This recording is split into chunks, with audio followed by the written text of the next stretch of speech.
আপনারা দেখছেন আরকে নিউজ বাংলা।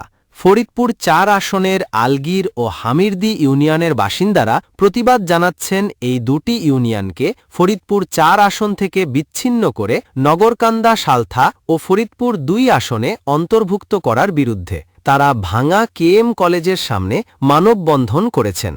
আন্দোলনকারীরা তাদের ইউনিয়নগুলিকে ফরিদপুর ৪ আসনে ফিরিয়ে আনা, মিথ্যা মামলা প্রত্যাহার এবং তাদের ইউনিয়ন চেয়ারম্যান মুনিরুজ্জামান সিদ্দিক মিয়া ও পলাশের নিঃশর্ত মুক্তির দাবি জানিয়েছেন। তারা হুঁশিয়ারি দিয়েছেন যে তাদের দাবি পূরণ না হলে আন্দোলন আরও তীব্র হবে। তবে জেলা প্রশাসন, এসপি এবং সেনাবাহিনীর কর্মকর্তাদের কাছ থেকে ১০ কার্যদিবসের মধ্যে সমস্যা সমাধানের আশ্বাসের পর তারা বর্তমানে শান্তিপূর্ণভাবে মানববন্ধন করছেন এবং মহাসড়ক অবরোধ ছেড়ে দিয়েছেন।